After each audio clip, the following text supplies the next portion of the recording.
Every story has a version you've heard and a version you haven't. The facts are there, but facts don't always explain behavior. And behavior is where the truth starts to surface. We don't rush to conclusions. We don't chase noise. We look closer. We ask harder questions. Because sometimes what's missing matters more than what's known. This is Shenanigans, criminal conversations, where facts guide discussion and perspective changes everything. Welcome, everybody. Hi, Carrie. Good evening. How's everybody doing? Hopefully everybody's good. It's been a while since we've been on the air, huh? It's been quite a while. Several months. So probably some quick housekeeping things. We should probably explain what the hell's going on and why we're not on Carrie Moody True Crime and why Shenanigans isn't a women's open talking forum. So I'm going to let you start up because your pivot turns into my pivot. Yeah. So first, thank you all so much for being here tonight. It's been a really long time since Tara and I have sat down together to discuss a true crime case, and seeing the familiar names in the chat means a lot to me. Before we get into the case updates, I want to take just a few minutes and talk honestly with all of you. Many of you have been with me for years on Carrie Moody True Crime, and some of you have been here since the very beginning of my channel. You were here through countless lives, investigations, court hearings, missing person cases, and some really difficult conversations. And if you've been here for a while, you probably noticed that over the last, 6 to 9 months, I'd say, Tara, my content changed quite a bit. And the truth is, my life changed quite a bit. As many of you know, I lost my daughter, Megan, in November of 2024. And if you've never lost a child, it's honestly impossible to explain what that does to you. And for years, I spent hours every single day immersed in tragedy, murders, like missing persons, court documents, victim photographs, autopsy reports, family heartbreak, day after day after day, you know. After losing Megan, I found I simply couldn't carry that emotional weight the same anymore. I needed to step back. I needed to be able to breathe. And I needed to find something that would bring a little joy back into my life. And for me, that became a horse ranch. I have always loved horses since I was a little girl. This has been a dream I've had my entire life. And so it became the horses, and it became building Summit Ridge performance horses with my husband. So many of you followed that journey as well. You've watched us bring horses home. You've watched us build fences. You've watched all of my horses, and now my little foal. You've watched us learn, make mistakes, celebrate wins. And that journey really has helped me heal quite a bit. But stepping away from true crime was it never meant I stopped caring about the victims.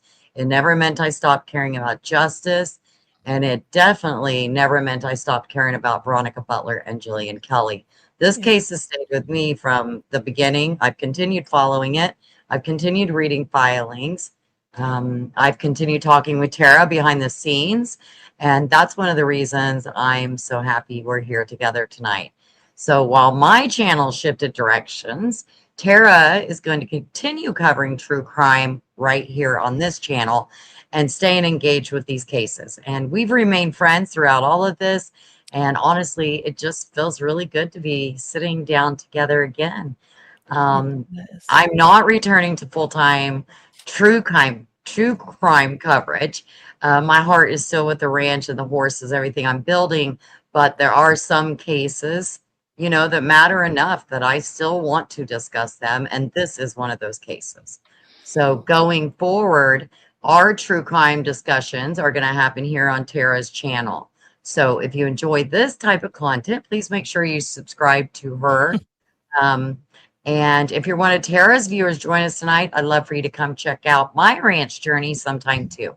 You may discover that horse people are just as passionate as true crime people.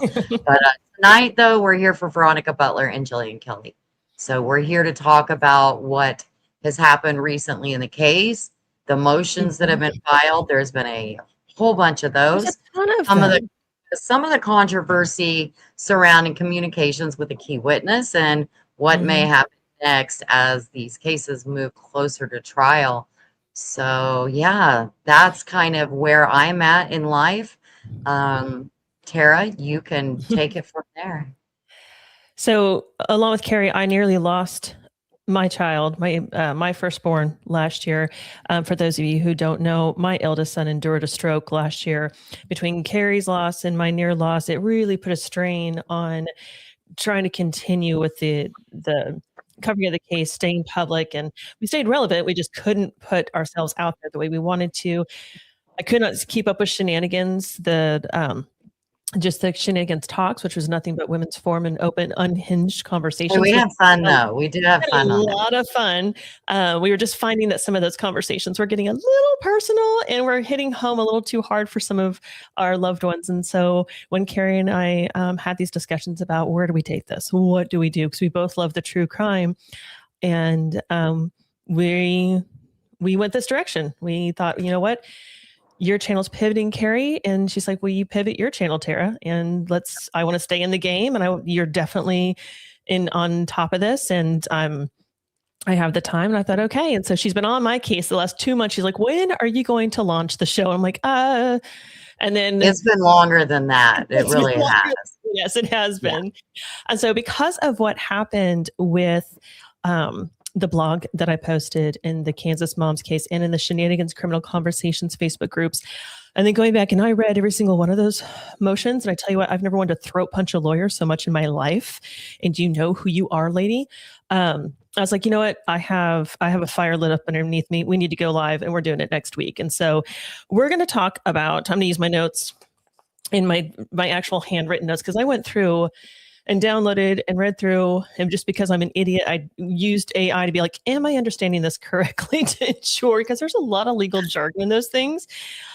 And oh gosh. I'm gonna Carrie, you watch the chat. I'm gonna pull up my notes because we have several motions filed on. Yeah, and I think real quick, Tara, if you don't mind, before we jump into those recent filings, I think it might be helpful to do just a quick recap because I know not everyone watching tonight has followed this case from the very beginning and that was on replay. And we also have people who may have stepped away from the case for a while and are now coming back because they're hearing, that there's been some development. So let's just take a quick minute, remind everyone why this case captured so much attention in the first place. On March 30th, 2024, Veronica Butler and Jillian Kelly disappeared while traveling in the Oklahoma Panhandle. What initially looked like a missing persons case quickly became something much more serious. Investigators eventually alleged that this was not a random crime and not a spontaneous act of violence. Instead, this was a planned ambush involving multiple participants. And as the investigation continued, multiple arrests were made. One of the reasons that this case drew national attention, I believe, is because of the relationships between the people involved. So you had custody disputes, family conflict, longstanding tensions. And those tensions eventually escalated into a conspiracy that ended with 2 women losing their lives. And as the case moved forward, 2 defendants entered plea agreements. Those defendants were Cora Twombly and Paul Grice. So they both agreed to cooperate with prosecutors and provide information regarding what allegedly occurred. That cooperation became a major turning point in the case because it gave investigators information from people who were allegedly inside the planning process.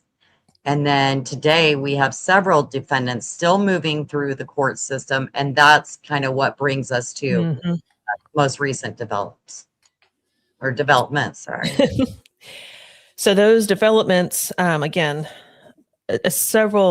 everything but one, all but one motion it regards Tad Cullum's defense. The one motion that does not regard Tad Cullum's defense does regard Cole Twombly. Many of you saw the news reports that are out there. Cole Twombly is no longer being represented.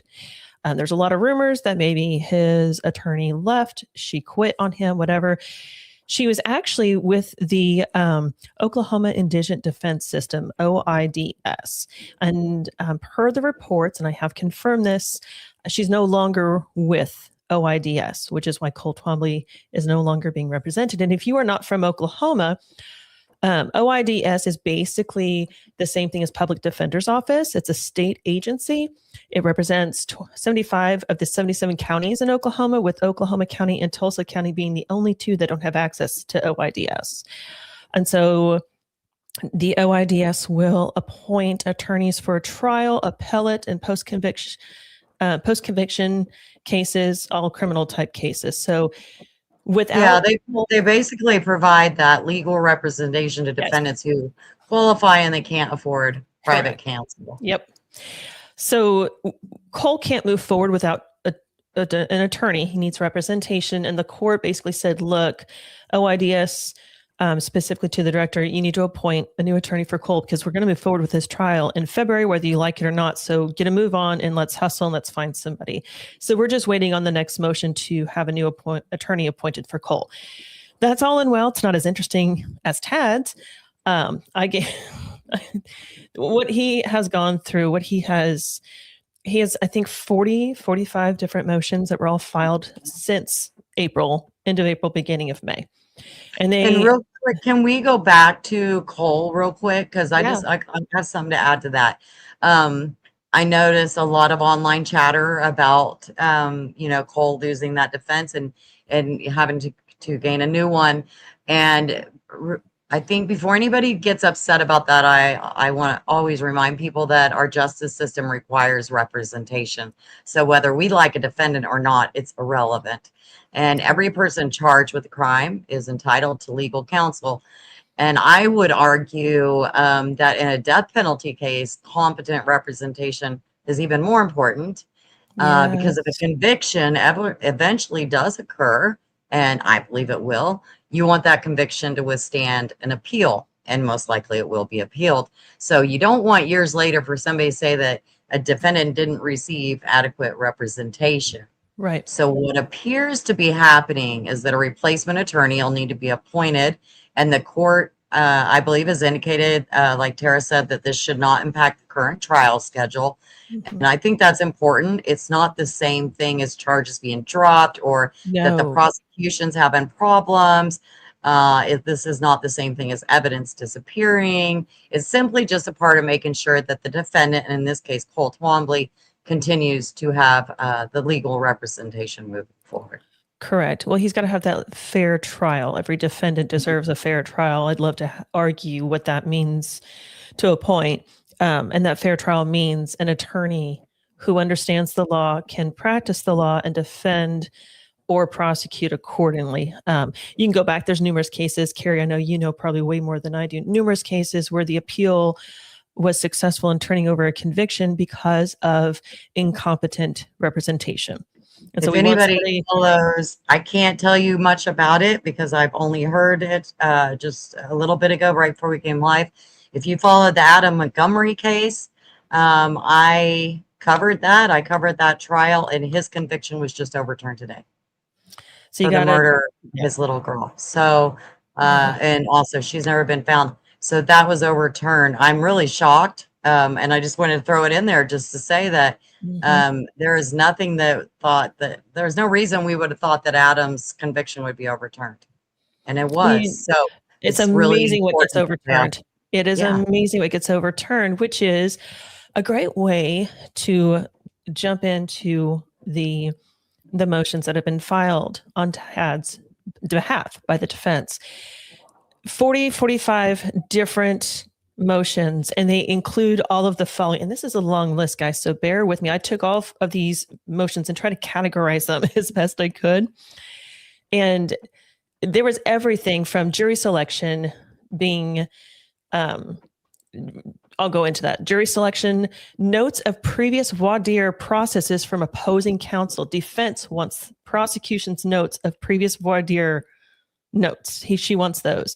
Pre-instructions to the jury. Jury understanding of the death penalty versus life without parole. Jury to hear about what it means and how an execution process is completed. How the death penalty is unconstitutional. How the death penalty is cruel and unusual punishment for a prolonged period of time.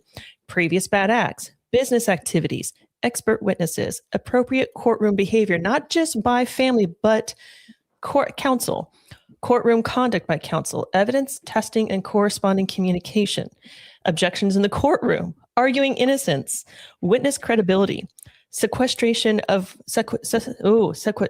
I had it. Should have just stayed with the first time. Sequestration. Yeah. Okay. It doesn't sound and look right. I'm just giggling because usually it's me that does that. Gosh. Sequestration of witnesses and prohibiting witnesses from talking to the DA, his own witnesses talking to him. Emotions in the courtroom, disclosure of deals made with witnesses, and then humanizing victims during the trial between phases 1 and 2. That's a very interesting one. I definitely want to hit on. So I'm going to kind of jumble a whole bunch of the motions into one big blob specific to the jury, because I'm not going to, there's no way we can go through each of those documents tonight, even though some are one page. One was 75 pages. Oh, if you want to talk about reading. Yeah. And I think that, and even us, but I think that honestly, this is like where people become overwhelmed very quickly because they hear 40 motions and they immediately think that something major must be wrong with the prosecution's case. And honestly, that's not how I look at it. What I see is a defense team doing exactly what I would expect a defense team to do in a death penalty case. So they're challenging absolutely everything. We always knew they would. And when I say everything, I mean everything. Like Tara just said, they're looking at jury selection, evidence, witnesses, sentencing, courtroom conduct. They're looking at death penalty issues. And that's their job. The defense attorney is not there to make life easy for the prosecution.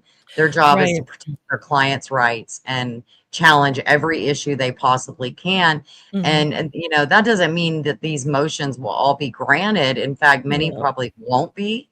But the motions themselves, I think, tell us something very important. And they tell us where the defense believes that the biggest battles are going to be. Well, most of these motions, majority of them, I would say, to your point, Carrie, they are typical in a death penalty case where the defense wants the death penalty removed because it's considered unconstitutional by the defense, and the prosecution, the state has already said, that's state law, thanks, but try again.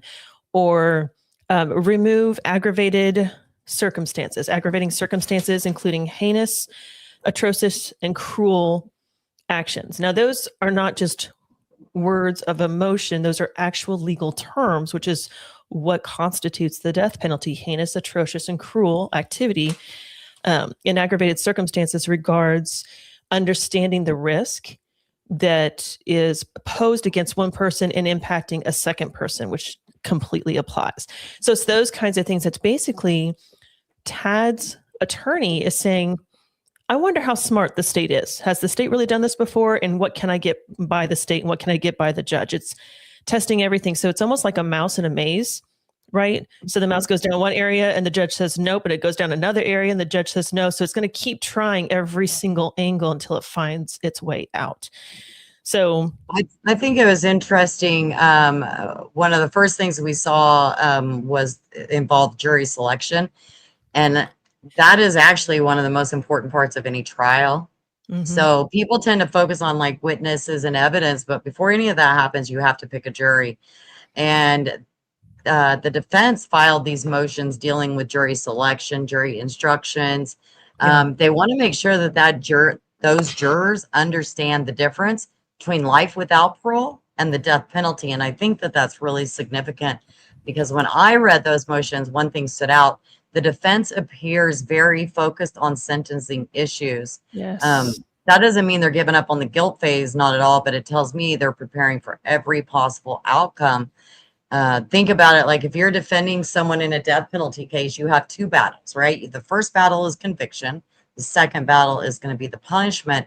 And the punishment phase can literally determine whether somebody spends the rest of their life in prison or receives a death sentence. And I'm telling you, in Oklahoma, they absolutely will put him to death if that's the sentence he gets. So it makes perfect sense to me that the defense is spending a lot of time on those issues.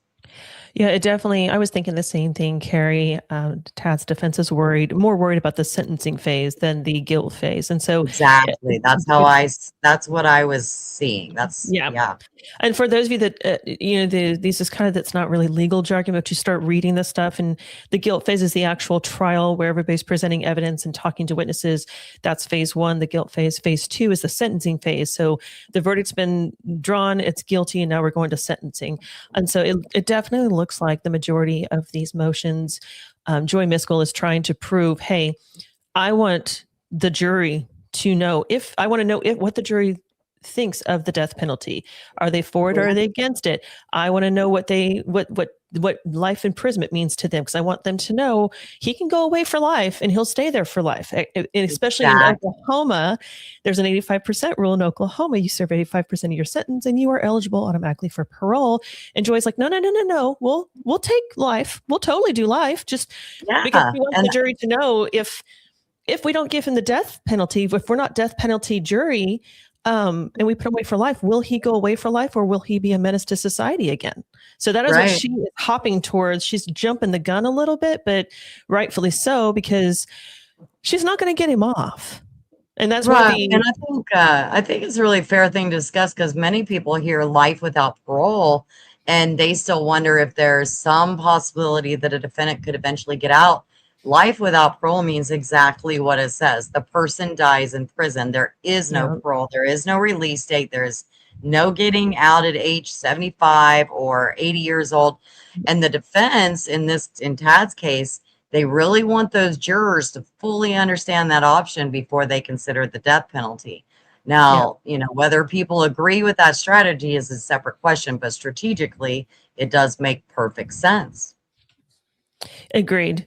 I just saw a question that come up, and this is a really great question.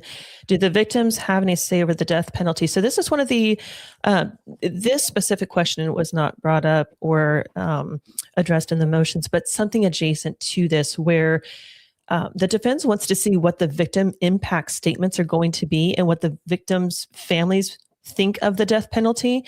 She wants that ahead of time because she wants to know what she has to combat when the victim impact statements are read by the families, because those are read before the sentencing. And I don't know if anybody realizes that. We've all seen court TV and whatnot. I don't think we realize those victim impact statements are done before the jury gets to say, yeah, you're going to be executed, or all right, life without parole. And so that's one of the things. No, the victim families are consulted they're consulted by the DA in terms of, look, we're going to put heard at least. Right. So like with Tiffany's case, Tiffany was given life without parole. And so the DA had to sit down with the families, should, it's a nice courtesy at the very least, and say, look, we can't get her to confess. We're not going to make her allocute, but we are going to put her away forever. And honestly, we don't need her to put everybody away. We have Cora and we have Paul. We can do this without her. So let's just go ahead and put her away and leave it alone, which is why her deal went down the way it did. So no, the death penalty, the family has minimal influence over that. I think in most cases, a family would definitely go for that. I don't think the family's impacted. Jillian's family, I think, would be 50-50 in some cases, because Jillian's husband is a pastor. But I'm sure they all have their feelings about this and have expressed those to the prosecution multiple times, but they do not have the final say. So no, that's a great question. And like Tara said, there are motions challenging the death penalty itself. And that's something we see in death penalty cases all over the country. It's not a surprise. The defense is essentially arguing that the death penalty is unconstitutional, cruel, and unusual punishment, or improperly side. So That I want to be very, one, yeah. that one burned me a little. It took me, I had to stop before I Yeah. was handwriting notes and I had to stop and be like, are you forking kidding me? I'm gonna try real hard not to swear on this channel, but I'm not promising it anything. But yeah, they're literally arguing that it's unconstitutional and it's unusual and cruel.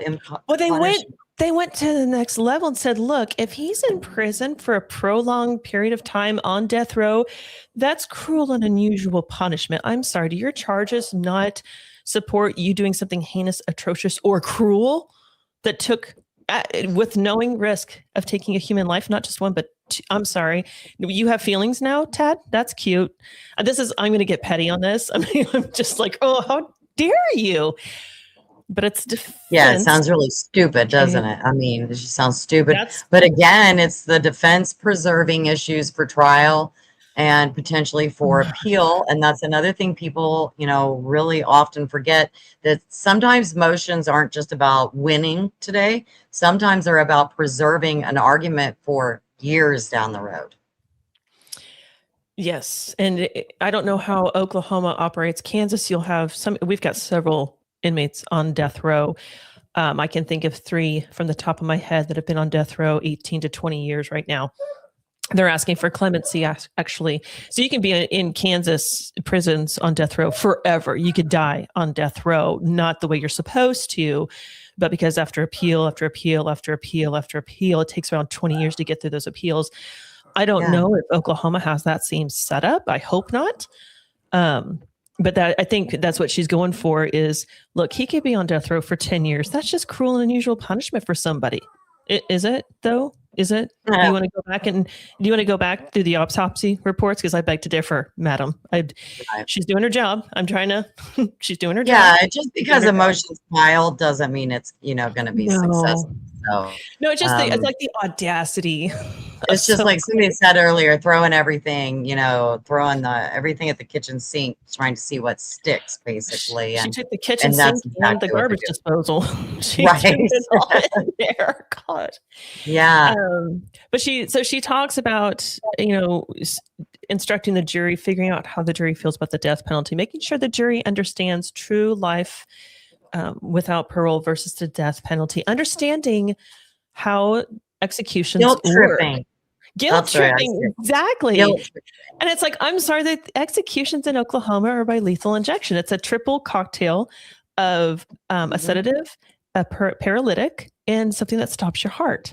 And so is there some controversy as to whether or not you suffer? Who cares at this point? Let's go back to the autopsy and compare notes about suffering through something.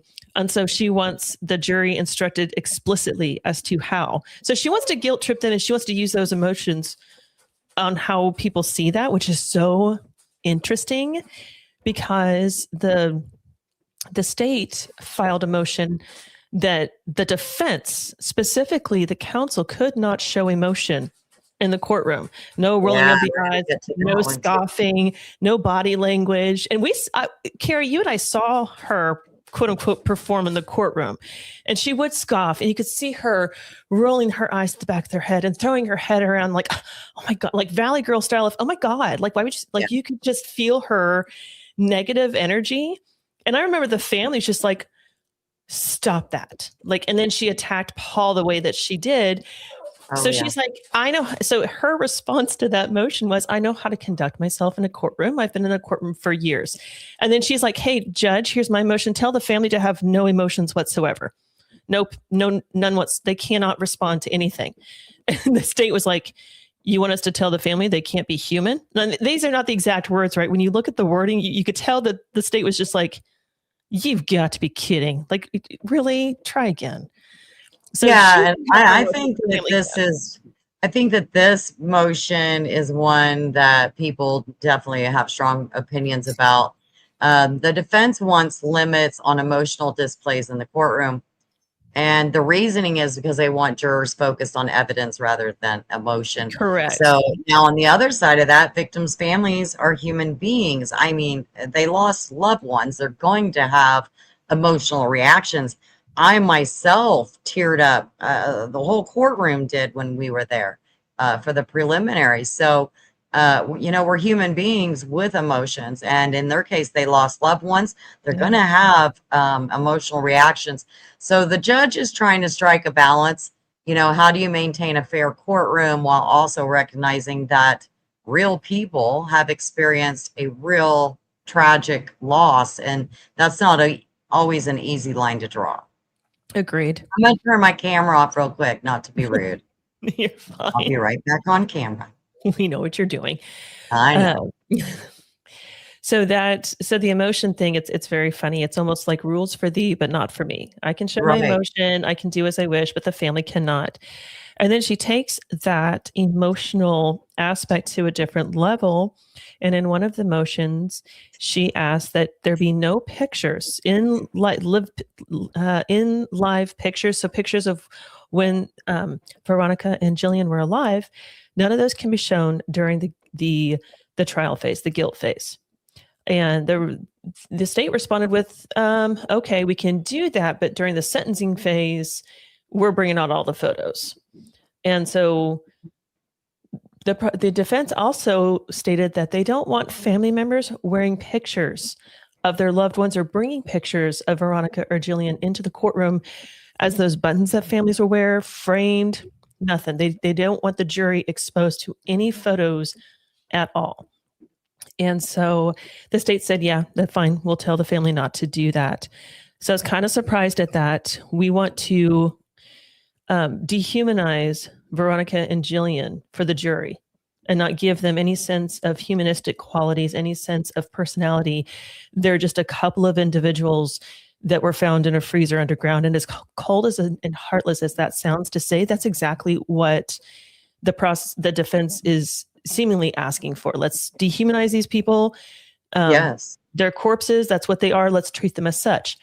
But they want to go back. And on the opposite end, if you don't mind me, I don't mean to overtalk you, but on the other end of that, I think an important thing that viewers should understand is, so the defense wants to basically dehumanize them.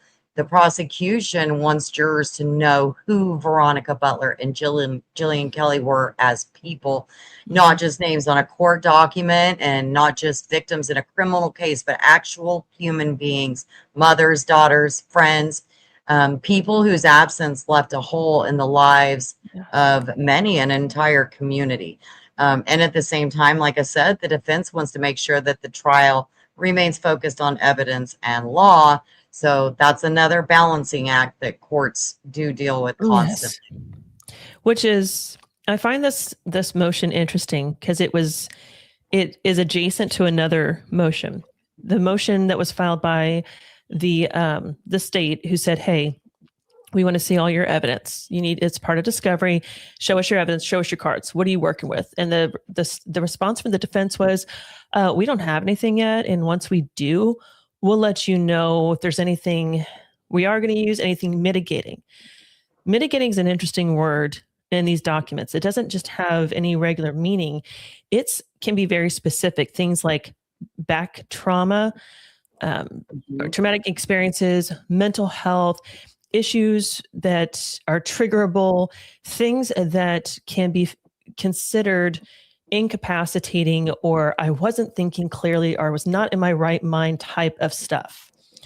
This is important because we can humanize Tad. The defense wants to humanize Tad to make him look better in front of the jurors, but dehumanize the victims who he was clearly present for. We have two individuals who testified during preliminary trial that Tad was there, and he knows both women were incapacitated permanently. And so I found that so interesting that we're not going to humanize the victims, but we are going to humanize poor Tad. And I think she wants to be careful with that because there's a lot of rumors going on about Tad.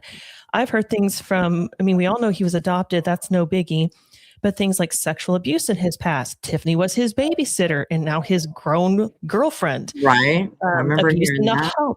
And I didn't hear it from just one person, and neither did you. We heard it from multiple sources. Oh, yes, multiple. We chose to leave that sleeping dog alone, thinking if we need to, we'll revive it when time comes. And the time has come. We're going to hear about some of these things, why it's not Tad's fault, because Tiffany had been brainwashing him since she was babysitting him back in the day. And you're just like, Yes. are you kidding me right I think now? that can kind of also lead into that there was several motions dealing with witnesses as well. Yes, I think so. I think that that is where we're going to see some of the most intense courtroom battles is the witnesses, the motions with that, because when you look at this case, witness credibility is huge. Mhm. You know, let's be honest, the prosecution's case, includes cooperating witnesses, Cora Twombly, Paul Grice, Yes. the daughter of Cora Twombly, and potentially others. And whenever you have cooperating witnesses, the defense is going to start asking questions. What deal did they receive? What benefit did they get? Why are they cooperating? What charges were reduced? What sentence are they facing? And that doesn't automatically mean that the witness is lying, but it absolutely becomes an area that the defense will attack. And jurors expect those questions to be asked. Yes, and they should. And that is, there is motions about the defense saying, "Hey, prosecution, can you truly call certain witnesses' credibility into question? Can you truly challenge that credibility?" And she is speaking. She seems to be hinting towards Paul in the preliminary trial because he came out with information that nobody knew because he was telling the truth. Finally, excuse me, my allergies are about to start acting up. And then the expert witnesses. This is something too that the prosecution has provided several expert witnesses on their witness list, and there's been nothing provided by the defense because they're claiming we're still interviewing expert witnesses. Now, this is important. This doesn't mean that they're trying to find somebody they can afford. They're trying to find somebody who can fit their narrative.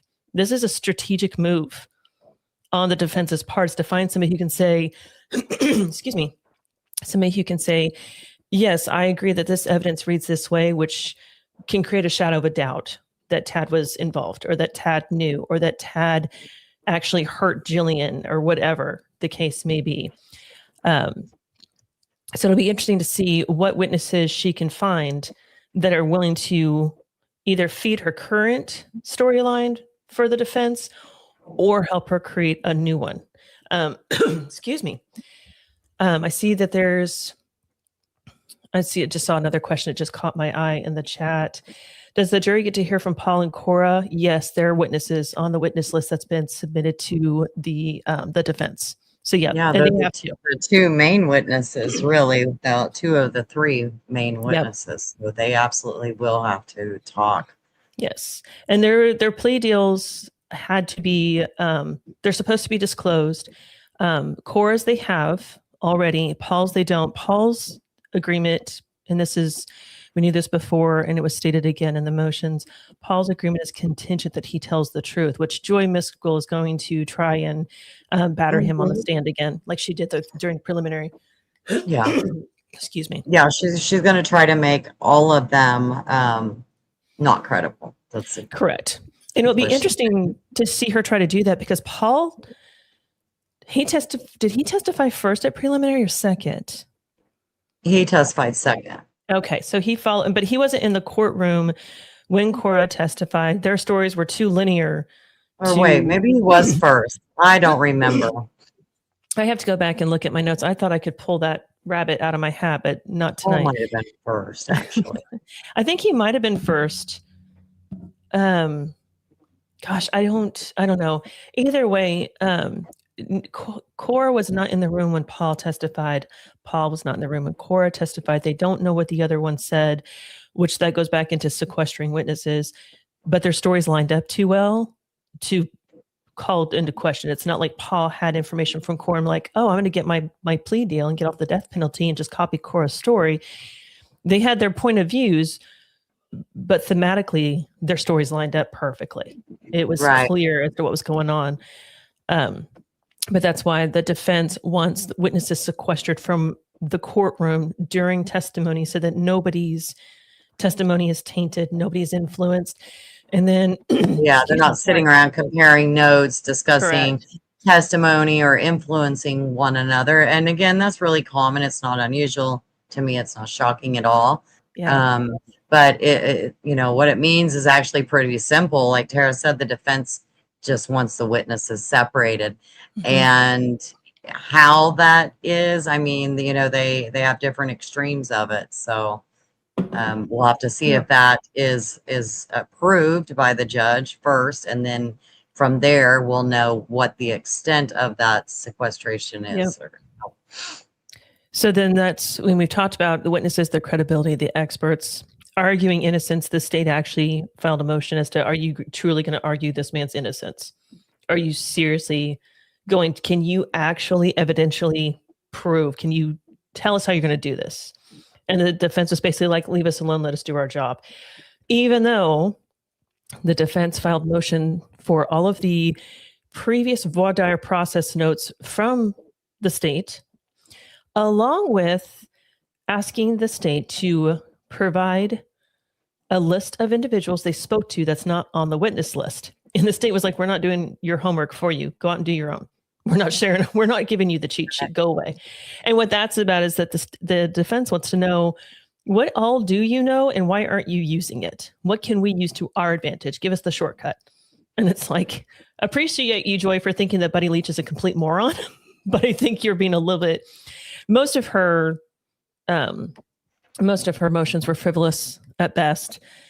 Just a waste, especially one after another, including one that said, hey, state, you need to respond in writing to us from now on. And the state's like, no, we don't. Show me in the law where it says that. That'd be great. And so it was interesting. Trying to think if there's anything else that these, and they weren't even filed in an order that made logical sense. Like they were just filed and thrown into the court system. And it's just like, you had to go back and connect the dots with everything. Yeah. So that's what's going on. I would say my overall takeaway from all the motions that were filed is that the case is moving exactly the way I would expect a major death penalty case to move. The defense is definitely preparing aggressively.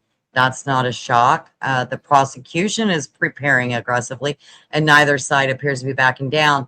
So what these motions really tell me is that both sides are already thinking far beyond the next hearing. They're thinking about the trial, they're thinking about sentencing, and they're thinking about appeals. And so the closer we get to trial, the more important these motions become, because they show us exactly where the major legal battles are likely to occur. And I think that's, makes them so interesting. Discuss. Yeah, the jury selection is going to be the first battle for sure. And there was something I took for granted. Yeah, it will be, because there's, I think one of the motions was to exclude anybody over 70 from the jury pool. And the state was like, we're not doing that either, just because we're not going to stack this deck. Sorry, we're not going to let you do that. But fighting over the jury right away seems to be the first battle, even before they get there. The state, or the defense rather, even wants to create a questionnaire for potential jurors to complete before they're even questioned in the voir dire process. And the state's like, you can go ahead and do that, but it won't matter. And I think you have to go back and look at the demographics of the area. A jury of your peers is not necessarily people within the same age range and income. It's people in your community. I didn't realize that. I learned that with another case recently, because I'd always took that jury of your peers for granted, because my peers, I had always understood, were people that understand and can relate to my way of life. Right. And so, but I never thought, I'd never wanted to question a jury of my peers, because I never expect to see a jury of my peers. So I never had to worry about that. The defense definitely is going to want people that may not be solely sold on the death penalty. It seems to me like they probably know he's not going to get away with this, and they're going to throw everything they can to avoid the death penalty for him. Which you would think, if they are, I get it, they want to gamble, because that worst case scenario, life without parole. Or I guess that's best case scenario. Worst case scenario is death penalty.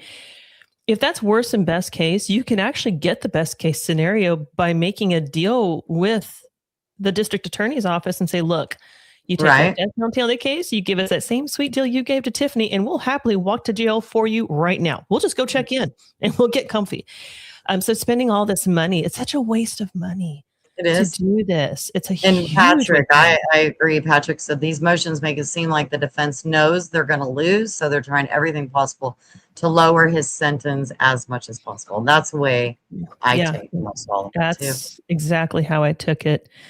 So just it's so much. So I'm interested to see how this plays out. I'm interested to see how the judge responds to these motions and how that pushes the defense's strategy. Does that force her to say, look, buddy, let's go sit down at the table and talk deal?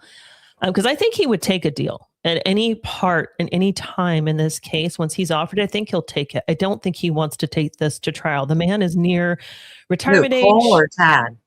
No, I think that Buddy Leach doesn't really Oh, want to take Buddy it to Leach trial. doesn't. I think he's only doing it because somebody's fighting it and he's trying his damnedest to get people to take deals.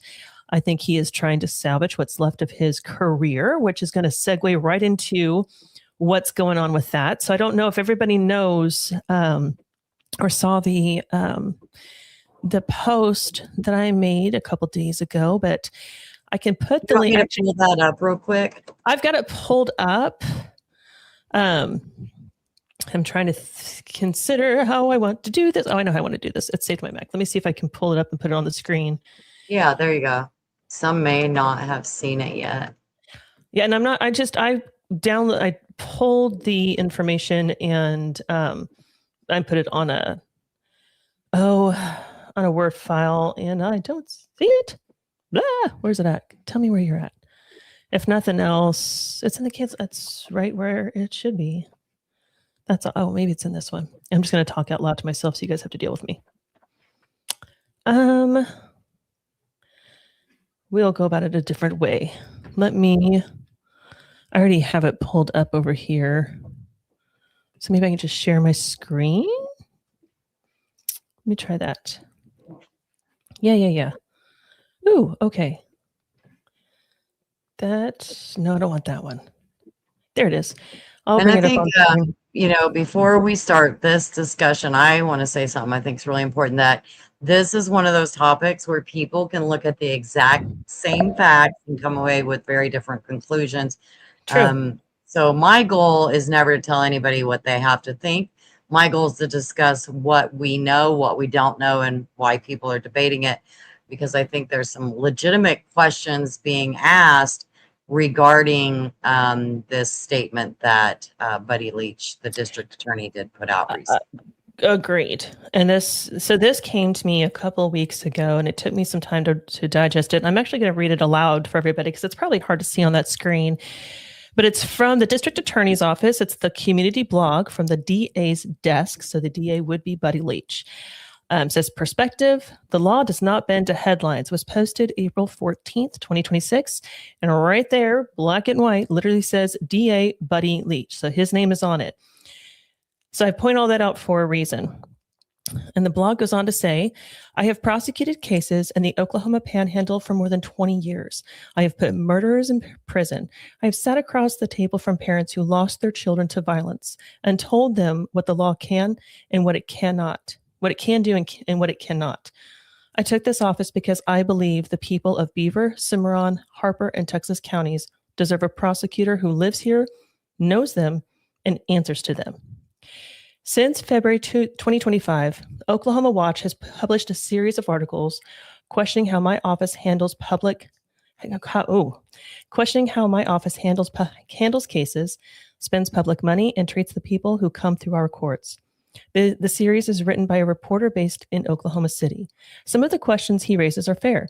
Others leave out context that would change the meaning of the facts he chose to include. I have not responded publicly until now. I let the work speak for itself while the reporting played out.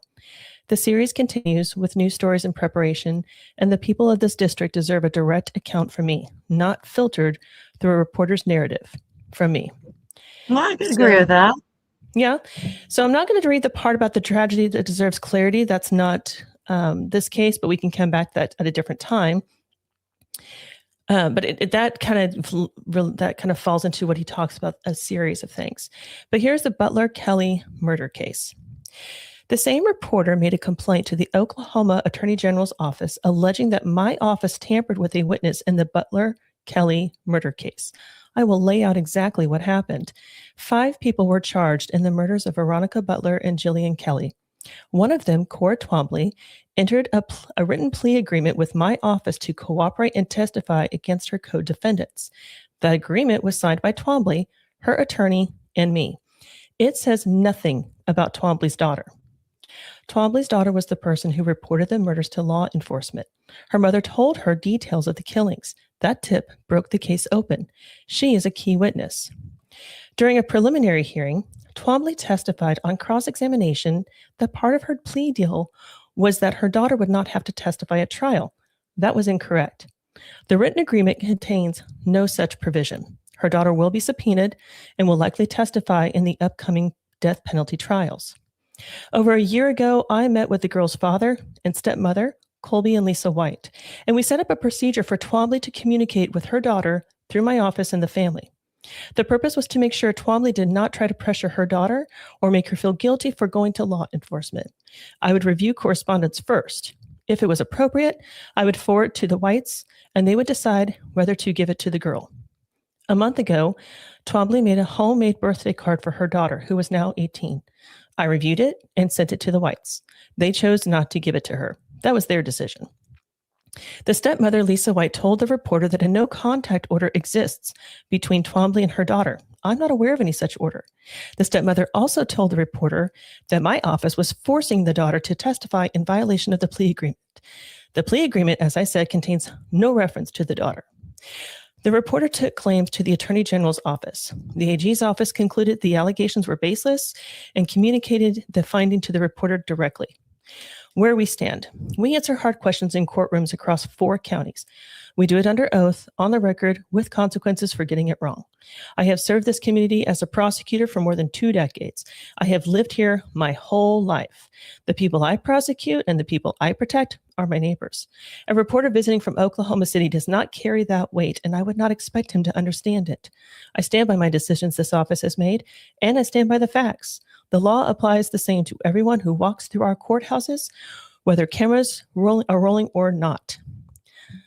Okay, so let me see if I can pull this off.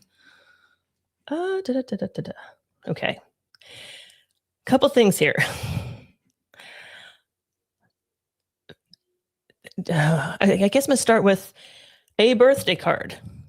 A birthday card from a defendant to her daughter seems tampering to me. Here, honey, I love you. Here's your birthday card. I miss you so much. Love you. Have a great birthday. That doesn't read like, oh, gee, maybe mom's not that bad. Maybe I shouldn't test. Maybe I should change my story. That doesn't, to me, if I was an attorney, and I've talked with a couple of attorney-esque friends, I'm not going to say they're criminal attorneys, but they didn't get warm fuzzies from that. There should be zero contact between a defendant and a witness at all. Fun fact about that no contact order.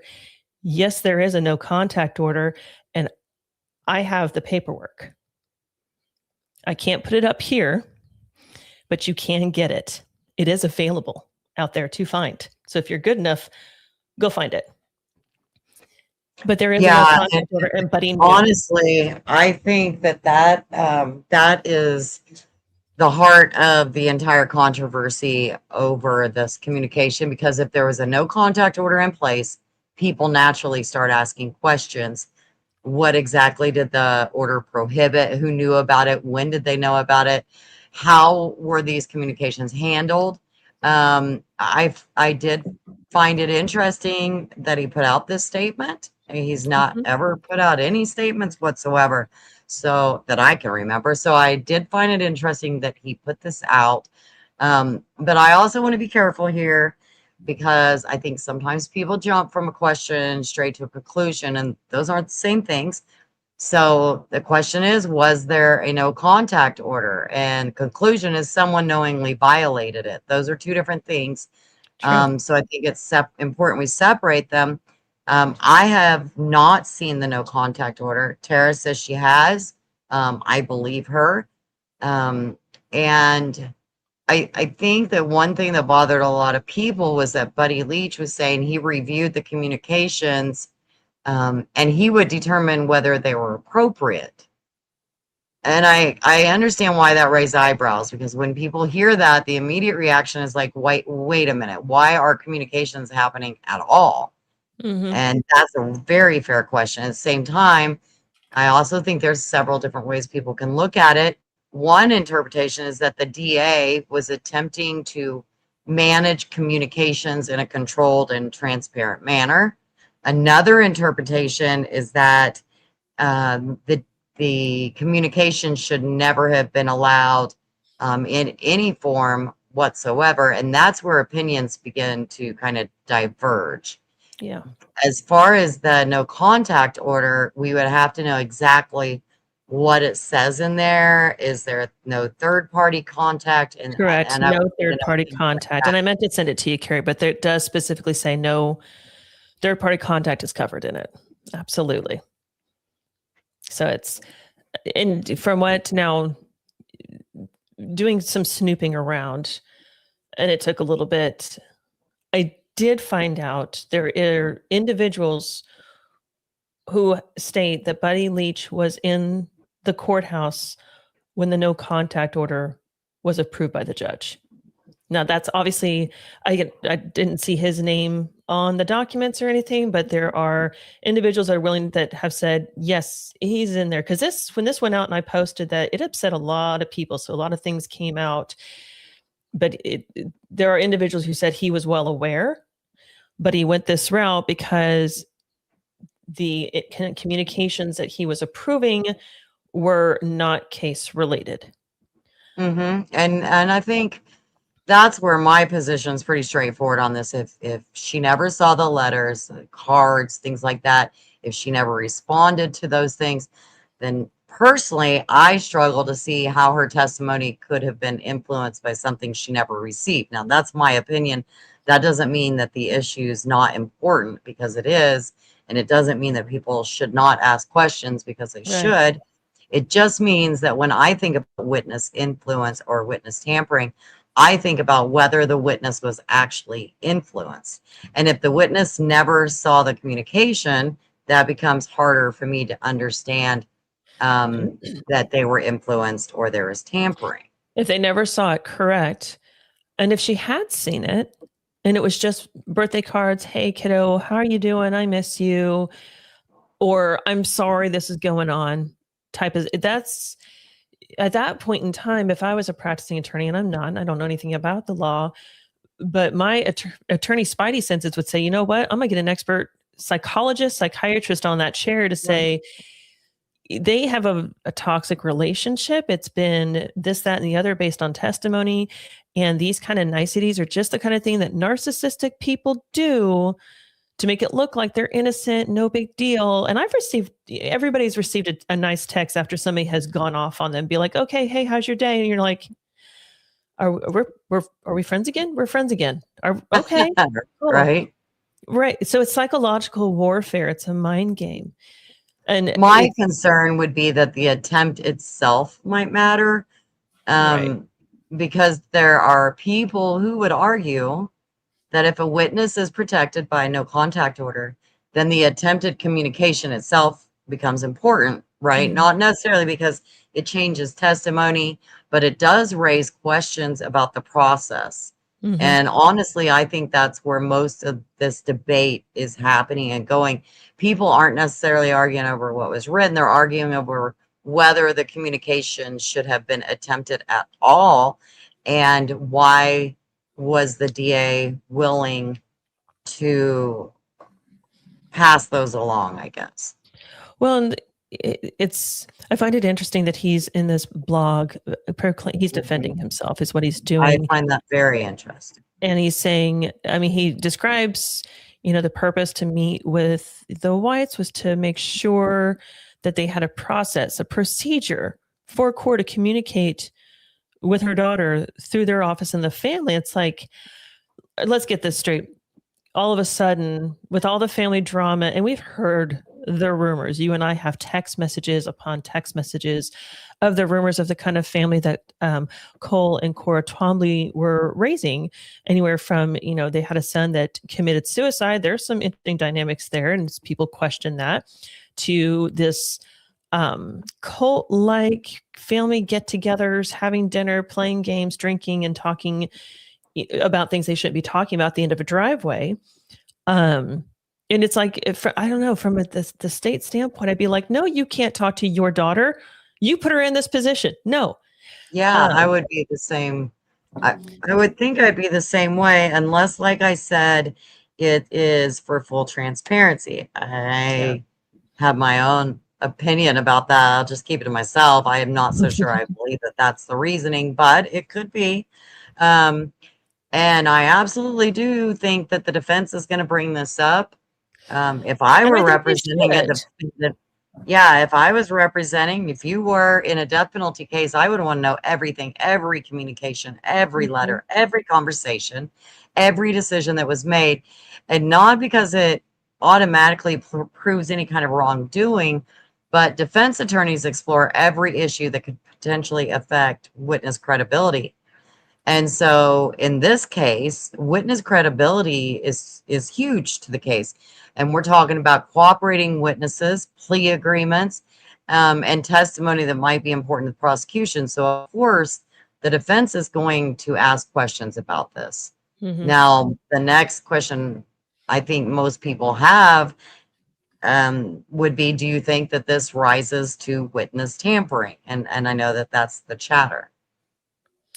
So if he can prove, I would say this, if he can definitively prove that none of those communications got to the daughter, okay, cool. There's no tampering, attempted tampering, but not full tampering. But all he said in this was that he said, I reviewed it, sent it to the Whites. They chose not to give it to her. Did they say that they didn't? Did the daughter say she didn't receive it? Like, how does he know that? I want more information about this. And if they had agreed to a procedure for communication, providing that Buddy approved all of the communications and made sure they were quote unquote okay by his legal eye, which is what it is, then why all of a sudden, I mean, how many things did go through to her? But the one example he gives is a birthday card. Was there only one communication sent despite the procedure for communications? There's just a lot of questions, and it wouldn't surprise me if Buddy has to answer to the judge on this one, because I don't think a judge would be happy to see this, especially with a court order that says nobody can contact her from that side of the family. You guys cannot be doing this. Stop it. Just stop. So real quick, Debbie, I am so sorry to hear that. Truly am. oh no, that's awful. I'm sorry about that too. I just read that comment. Oh boy, that's hard.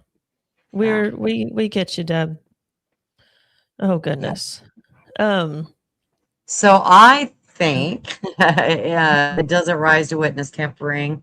Tara and I might differ a little bit on this, but I think when people hear the phrase witness tampering, they immediately picture like somebody threatening a witness, right? Or trying to change testimony. Right. Haven't seen any evidence of that. But what I do see is controversy about the communication. They're not automatically the same thing. Could the attorneys argue about it? Absolutely. Could defense attorneys explore it? Absolutely. And they will. Motions most likely will be filed about this. But that's different from proving witness tampering occurred. Well, I think those motions will be filed now, because this was posted back on April 14th. And I think from what I understand, the Veronica and Jillian portion of it was actually posted before that. The part about the tragic car accident was posted April 14th, but I don't know for certain. That's what I was told. And so now that it's out there, it would not surprise me if we see that motion go through now, right, because it's out there. Patrick said, didn't he say the communication was through his office? And wouldn't that mean it was read and evaluated? I would assume so. I would assume that all communication was being read before it was passed on. I would assume that, but there again, those are questions, that I still. Per his words, He, per his words, he met with the Whites. They set up a procedure for Twombly to communicate with the daughter through his office and the family. That purpose was to make sure that Cora did not try to pressure the daughter in any way to make her feel guilty for going to law enforcement. That, in quote, I would review correspondence first. If it was Okay, so appropriate, he did. I would forward to the Whites and they would decide whether to give it to the girl. Pass it on. So yes, but he only gives one example. So I'm curious now, is there more than one example? And that's just the one that he gave because that's the one he approved? Did he keep copies of all this? Because I would think this is something that in a criminal case like this, I would think that all the defense would want to know, like, hey, what's going on over there? Are you guys doing something you shouldn't be doing? Like, let us see the notes too. Because I would think that everybody would have to agree on that, including a judge. The judge has the final say-so in this case, not Buddy Leach. I think that was the other thing that needs to be brought up. The judge gets to decide all the activity in this case. The attorneys can't go willy-nilly and do crap. Even with Cole's attorney leaving OIDS, or at least no longer being with that organization, they had to announce that to the judge. They just can't switch attorneys for fun. They have to announce everything to the judge. So I have questions. And yes, Patrick, all communication leaving the jail is supposed to be coming in or out of the jail is supposed to be gone through first before it leaves the jail or goes to the, the person in jail for sure. Mm. So what would you say is your biggest unanswered question right now, Tara? Why Tad's fighting this? Why? Mm-hmm. What can your acquittal queen of an attorney possibly do that a jury's not going to do for you? Like, why are you spending all this money? Why are you putting your mother through this? You've already put 2 families through this. Cole, same question for you. Why are you fighting this when you've got 2 of your cohorts testifying against you so they don't see a needle in their arm? Why? Because that's such a waste. But I'm meaner than you are, so I'll say that out loud. Yeah, I think like as where we're at right now, the biggest question for me is what exactly did that order say? Because everything else will flow from that. If it prohibited, did it prohibit direct contact, indirect, all communication, certain types of communication? So the wording, the exact wording in that that order really matters. And until we know precisely what the order required, for me, it's difficult to make, a conclusion on what should or shouldn't have happened. But I suspect it's something that we'll continue to hear about as these move forward. I think this is possibly going to be an issue. The defense is definitely going to attack it. Oh, okay. Hold on. I wasn't paying attention to my phone. I was trying to, and I fail at this. So yes. And I think was actually commented in the chat. Cora did get a copy and it was for the third party, specifically for a family member, and some financial information. The protection order was against actually grandma because of the contact that had occurred before and was attempted to continue occurring. And so there's contradiction as to whether or not there was an actual process agreed upon with Buddy. Right. And Buddy is saying there was not. Yeah, there's some controversy to that. And I will share what I'll do with you.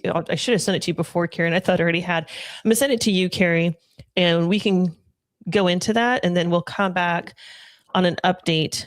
On our next live, we'll do another update on this to talk about the court order and kind of touch back on this, because there's some wording there that we can put out, I think would be safe to say. So we'll figure out how that should be organized, so we make sure that we don't.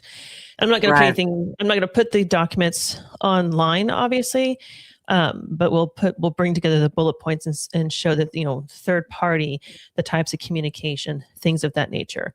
I think Patrick. Let me see here. Is he, what is it? Patrick asks, is he doing it to drain all money so nothing left to lose on civil suit? He's paying for all attorney. Let me touch on that in just a second, Patrick, if I don't, remind me. But he's asking about civil suit potential. So there is an update on that. And so was no contact against Tiffany or Cora? Cora and Cora's mother is who the no contact was for, Patrick.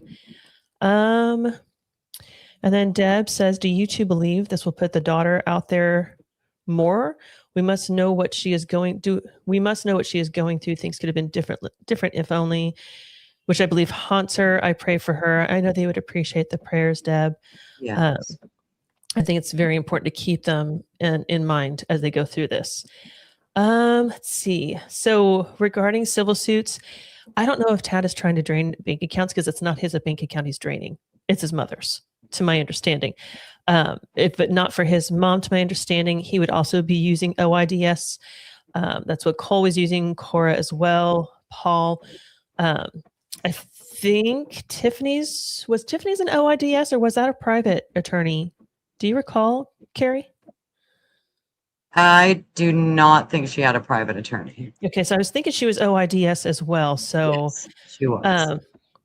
So that goes to tell you, I know there is, and this is going to lead back into the civil suit that was filed against Tiffany Adams by family members of Veronica Butler.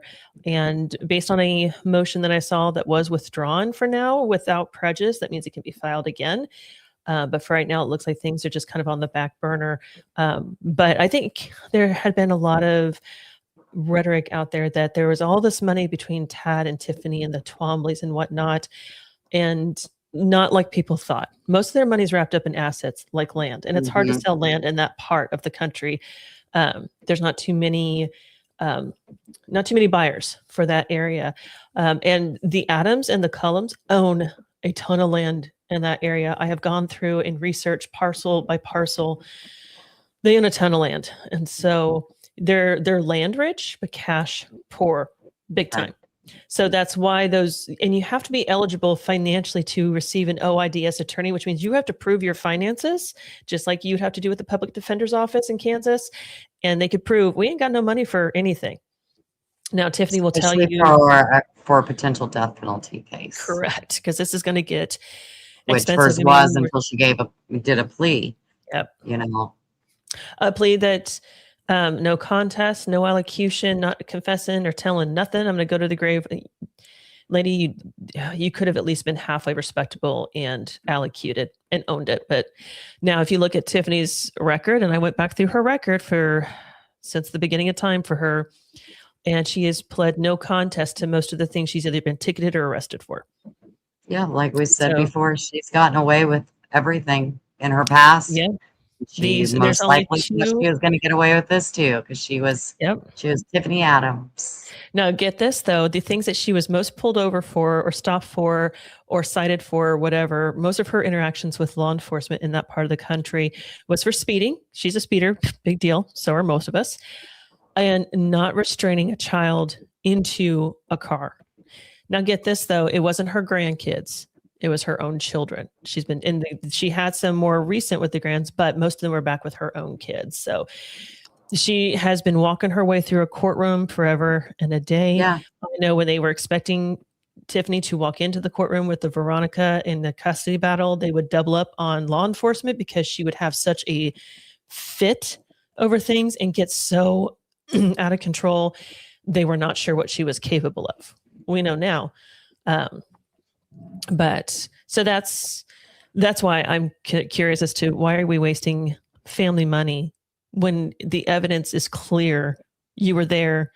You've got two people that are willing to state you were there and what you did, and you guys were all part of the conspiracy. So, yeah. Debbie said, so do we know for a fact that the DA is going for the death penalty? Absolutely. Yes. For both Tad and Cole. Yes, they are death penalty cases. That's one of the motions that Tad's defense did make, was to remove the death penalty, and the state's like, dream on. Nice try. This is a total death penalty case. Go. And all the motions that require a precedent law is there. And he cites several precedent cases that say, you know what, there's no way we're dropping this because this is over all these other cases by far. So Right. And definitely. I wanna point out, because I know everybody gets upset, especially the family.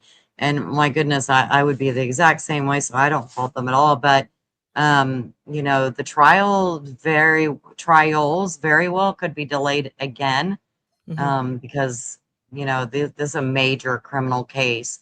And they're frequently delayed for legal reasons. So don't be surprised if you see it being delayed again, unfortunately. It's frustrating. That's why we're not attorneys. That's what makes us frustrated, and the attorneys just kind of go with the flow. But I it's do think that justice will come in this case. I think it's going to mhm. take time, but we can see that the legal process is moving forward and the courts are continuing to work through the cases. I absolutely do think justice is going to happen. I think we just have to be patient for it. And that's not easy to do. No, and Not easy. unfortunately, the victors have more rights than the victims do, Yes. and it's obscene, but it is what it is. And I think Patrick is asking, thought the judge ruled no more delays. That's the So hope. Coles for sure has to go Mhm. through. That's Yeah, my understanding. Even though he's getting a different attorney appointed to him, his still has to go through. Did they say no more delays on Tad as well, Patrick? I think they said the same thing with Tad's, but I think Tad's is coming up. Um, Wanted to you know what? say I think I've confused November. Tad's. I want to say it was this year. Yes. What? I keep thinking November, but I don't know that that's right. I think you are right. I think so. But it'll be interesting. There's going to be more motions that come through. There's going to be a lot of judges orders that come through now because we have all these motions that have been filed. And I'm sure the outcome of these current motions and responses will yield more motions. And so this should Tad's be Tad's trial was rescheduled for October 2026. okay. So later this year. Coles was delayed and is now set for February of 2027. Mhm. I think they'll have him in a plea agreement before too long. And I know they're trying to. His sentence is supposed to be lesser. They're still going to push. I'm surprised he hasn't taken the agreement. But I on am the other too. hand, well, I'm talking about Cole. Yes. Yeah. Yeah.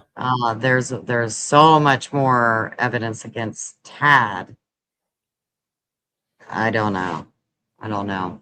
I think, you know, they're fighting for their lives, so do whatever you got to do, right? I mean, what do you got to Uh, lose at that point, See, truly? it's cases like this where I don't believe innocent until proven guilty. This is guilty. Prove to me you're Yeah. innocent. These guys can't. And And, that's and Tiffany just didn't want to do a jury trial. So oh, that's she why she wouldn't. pled guilty or pled, you know, Well, she did a that's plea deal because she didn't want to do a jury trial. no, and there's no way she was going to leave her life in either Judge Jett or Judge Clark's hands after what she's done to some of the previous judges. So she was Right. SOL. There was no way she was going to get a partial jury in any of those counties in the pan. I don't think, and I don't think Tad will either. But I do think Joy's going to argue Tad's background and being adopted, and that this is his babysitter that turned into his lover type of. Yeah, It still I'm gets me. curious to see what angle they take. Yeah, for sure. I'm I sure it's mean, gonna be a we all mental know it's a one. bunch of, you know, BS, but defense attorneys will say and do just about anything that they can within legal realms. So I it'll be tell you, that's one interesting thing to see. I could not be a defense attorney, and I could not. No, I I couldn't either. there's no way I I would could. be like, get the hell out of my office right now. Oh, there's no way I could be a defense Well, attorney. I say that if I But thought the person you're was needed. innocent, if I thought the person was innocent, and I've seen enough true crime cases out there, there are times that somebody was wrongfully Right. prosecuted, and things have A been lot of done appropriately. Um, but man, I don't want to be. I'm a happy spectator in the courtroom. That's where That's where I kind of Yeah, keep it at. But for well, I sure. think this has been a great update since it's been forever. And so I'm glad you were able to come up with me. And we're going to keep, Carrie's just going to keep coming back because this is her new Yeah, spot now. So, but I absolutely. think next week we come back. I'm hoping next week, if not the week after. But I want to make sure I have my research underway. If we have any updates on this case, we'll definitely start with those. And then I came across a case that it's a couple of years old, but it's still controversial because a documentary came out about it recently. It's called The Crash, and it is centered on Mackenzie Sharilla. She is the 17-year-old who drove her vehicle 100 miles an hour into a brick building. It ended the lives of two of her friends, one being her boyfriend. She was convicted on murder. And I finally watched that documentary and it sparked my gears a turning. And so I did some research and I want to bring that case up to discuss openly. I'd like to discuss it. I find it very interesting. Yeah. And I always hate to use the word interesting, but there's just some details to it that I find my true crime brain wants Yeah. to know more, and I want to know Agreed. what was she thinking? Why? Yeah, I want to know all the things. So yeah, Mhm. I would love to cover that one as well, for sure. Yep. So that's what we're going to cover on our next show. And then the one after that, we're going to look at the Las Vegas horse stabbing that occurred a few weeks ago. So that'll be in a few weeks. So that'll kind of gear you guys Another up for crazy that. one too. Yeah. My heart broke and I'm, So if you guys haven't heard it, a 17-year-old stabbed multiple horses at a huge barrel race in Las Vegas, Nevada. Um, Basically, she's tried to slice the throat of one horse. These were other contestants. She was jealous. They were also her friends. There was tons of red flags, tons of signs.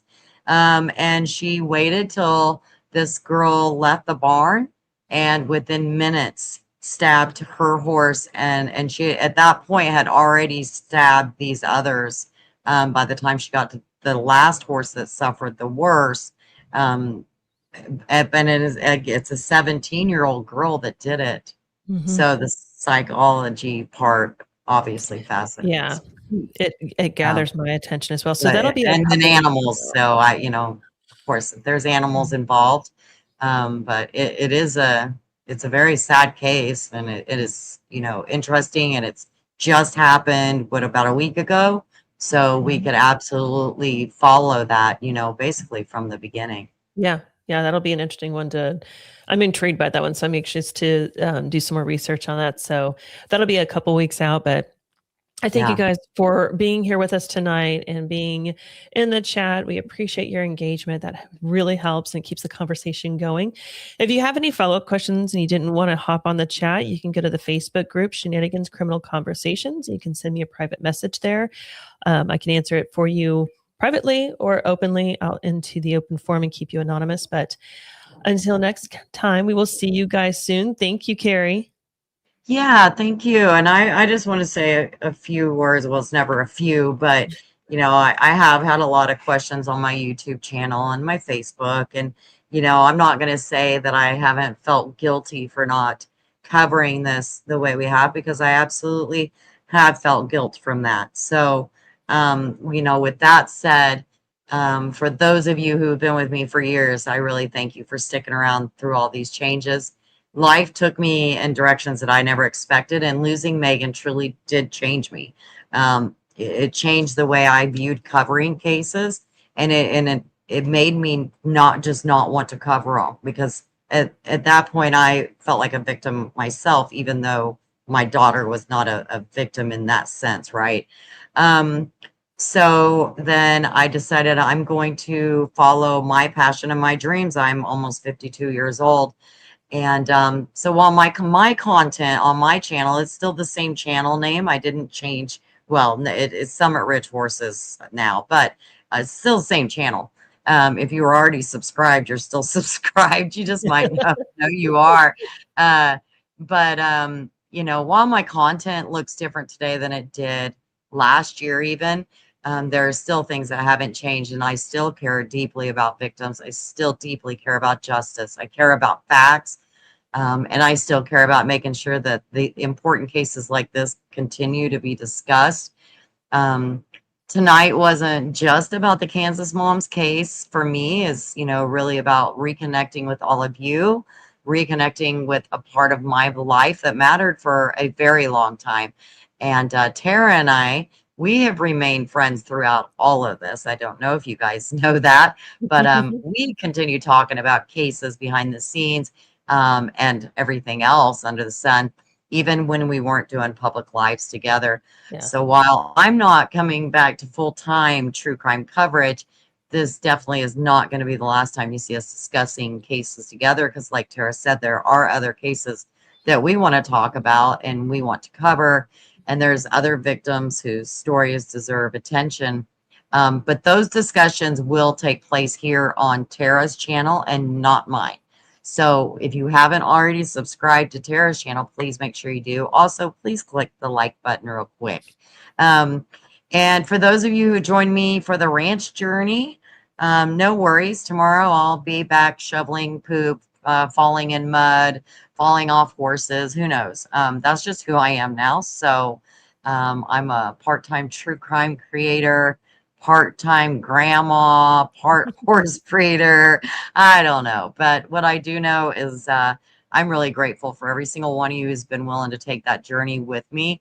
And most importantly, tonight, we remember why we're here. We remember Veronica Butler. We remember Jillian Kelly. And we remember the families who continue waiting for answers and justice. So I thank you all for being here tonight. Thank you for supporting both of us. We love you all. And yeah, we're going to see you next week, because I'm going to make Tara's schedule alive. And that way you guys hold us accountable, and we'll be here for it. All right. I'm glad you are here. Thank you guys so much. Thank you, guys. Carrie. Have a great evening, everybody. Love you, Tara. Love you too. Good night, guys. Bye.